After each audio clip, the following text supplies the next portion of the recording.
Are you so success driven that despite all your success right now, parang may kulang pa rin sa buhay mo?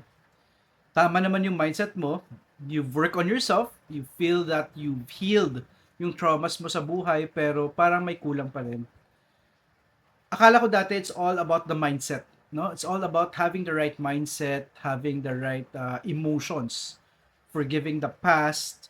But there's also one missing piece that nakalimutan ko. And along the way, in the past few months, na-realize ko that I've already had that pala. And hindi ko siya na-share sa inyo, no? And anong missing piece that I haven't shared with you? It's spirit. Because before discovering neurolinguistic programming, before me transforming my life, I was also lost like you were. No matter how hard I try, parang kulang pa rin. I was just in that rat race, no? Ang hirap ng buhay ko, ang bigat-bigat ng buhay ko. Then, one day, I was invited to attend a breakfast meeting. And in that breakfast meeting, I heard someone speak about their journey about the Lord. And nung time na yun kasi, naghirap ako, baon ako sa utang, I didn't know what to do. And upon hearing the sharing of that person, it made me ask myself, bakit despite sa mga problema niya, he could still testify like that?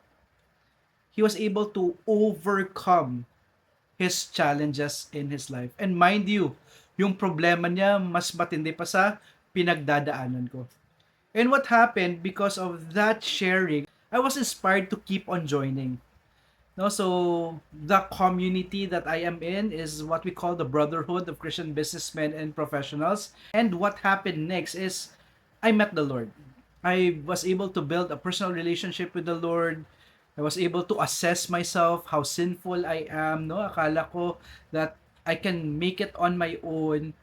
But wala pala yung Diyos sa buhay ko. Yes, I go to Mass every Sunday.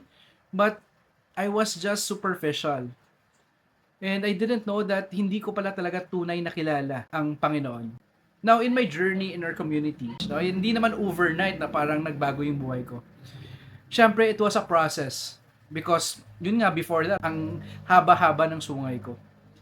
But, there was a longing in me that I wanted to also experience what they were experiencing.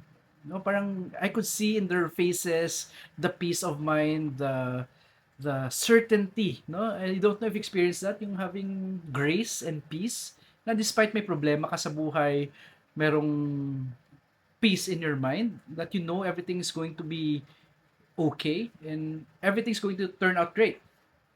So what happened next was that I kept attending our business breakfast meeting, and I've heard different individuals share their testimony or witness how the Lord touched their lives, and I was slowly being drawn to the community. Now, syempre, when I joined, there was still the selfishness in me, no? Yung pagiging sinner ko, nandun pa rin. And mind you, until now, I'm still a sinner. No, I'm no better than you. Pero iba talaga, you have a personal relationship with the Lord. I think it makes you more aware of what you're doing. And it's also constantly reminding you na June, nagsistray ka naman sa path na to, balik ka dito. No? And in my journey, I was able to transform my life. I was able to, kumbaga, help myself get out of the sinfulness that I had. But there were still things in my life that was pulling me back. And I didn't know how to release it. Yun nga, no, I'm a sinner until now. I still sin. I admit that. I'm not perfect. And sabi ko, Lord, how can I be a witness? How can I serve you better? Kasi I feel that I'm not worthy. Kasi ang daming ang nangyari sa buhay ko. And alam mo, when I surrendered everything to the Lord healed me. And the number one thing that the Lord healed me was my attachment to money. Dati kasi sobrang puro pera na lang yung focus ko. Alam nyo, I was so attached to it that wealth kept eluding me. Nawawala yung pera sa buhay ko. And when I was finally able to surrender, What happened was when I was able finally to give, no, I learned about tithing, I learned about giving back to the Lord, then gumaan yung buhay ko. What's amazing was that when I finally learned to give, mas maraming blessings na dumating sa buhay ko. And amazing, di ba? Yung parang you experience the grace, you get to finally see yourself for who you are, the sinfulness, there are things in your life that you need to work on. And I told myself that people need to experience this. But I was not equipped. Hindi naman pwede na puro life story lang, di ba? Alam ko, iba rin yung journey mo compared to me. Then, this became my prayer. Sabi ko, Lord, equip me. Equip me with tools and techniques that I can help people transform their lives for the better. And then, it's so funny that the pandemic happened. I was so stuck. Close yung clinic ko, yung ibang business namin, we had to close it. And kumbaga, yung earning had to stop. I was so stuck during that time. I asked myself and asked the Lord, ano yung plan ko? I'm so tired already. And I was just so blessed, no, that the Lord led me to discovering neurolinguistic programming. Alam niyo ba, yung reason dati that I enrolled in that course was just for the certificate. I didn't know that neurolinguistic programming pala was such a very powerful tool that it was so life-changing. Because of NLP, I discovered the things that I needed to heal in myself. Mga thinking ko, kung paano ako mag-isip, yung mindset ko when it came to money, and all the while, I was the one sabotaging my success. Ako rin pala yung cause bakit nagiging bitter yung buhay ko. Right? Ang dami kong mga emotional baggages. Ang galit, I had a lot of anger, resentment, guilt, no? All those things, pasan-pasan ko siya sa buhay ko. And what's amazing is that may process, may paraan pala that we get to release that. And for me, that was the answer to my prayers. We pray to the Lord, and NLP, Neurolinguistic Programming, Timeline Therapy, these are the how. No? Paano natin ma-answer yung mga prayers natin? If you're not earning that much, what do you need to work on yourself? Where did that come from? Bakit mo sinasabotahe yung sarili mo? Why are you not getting the results that you want in your life? You need to have tools so that you know how to dig deep. Saan galing yung paniniwala ko na ganito? Sino yung nag-install sa akin? Bakit ako ganito mag-isip? And learning all of those tools and techniques, it helped me become more empowered. With empowerment, everyone, what happened next was it strengthened my faith in the Lord. Alam mo, bakit hindi magsistrengthen yung faith mo kay Lord when you see it firsthand that the Lord answers your prayers? Imagine, ask and you shall receive, seek and you shall find, knock and the door shall be open. We just need to learn how to ask the right things. When you pray, you need to pray and ask the Lord to help you become better. How can I be better? How can I create change in other people? Now, how can I have the abundance? Grant me, Lord. No? And you need to be thankful and grateful. Alam mo, I'm sharing my journey with you kasi I want you to also experience that grace. Now, if you feel that despite your success right now, ang dami mo ng pera, ang dami mo ng assets, pero hindi ka pa rin masaya, you need to start asking yourself, do I have a personal relationship with the Lord? And being in the Lord doesn't mean na magdudusa ka.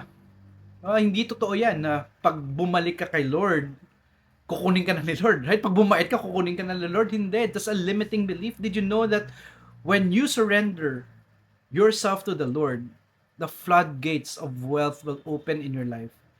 And when you become so empowered and you share your message to other people and you inspire other people and draw them back to the Lord will reward you. Bibiyayaan, the Lord will bless you hundredfolds when you become a witness, when you share your story to other people.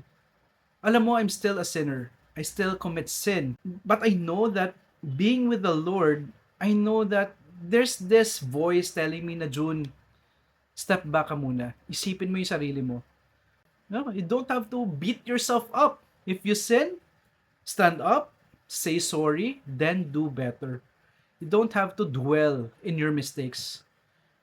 And what's amazing when you have the Lord with you is that you're always with someone. You're not going through life na mag-isa. Di ba ang saya? So I'd rather go through life having the Lord with me than go through life all alone in this process. And I'm just so blessed that the Lord used me to also be His witness to you in your life. And I'm just so blessed right now that the Lord also led me to neurolinguistic programming, timeline therapy, and the other modalities that I teach because yun nga, natulungan akong magbago yung buhay ko, ma-heal yung sarili ko.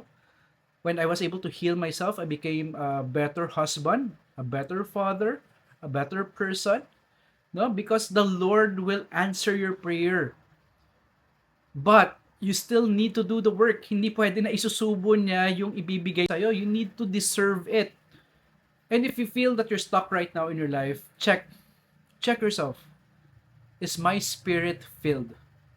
Or do I need to build that relationship with the Lord? Because I guarantee, if you just say yes to the Lord, surrender your life to the Lord, if you just trust in the Lord, everything shall be given unto you.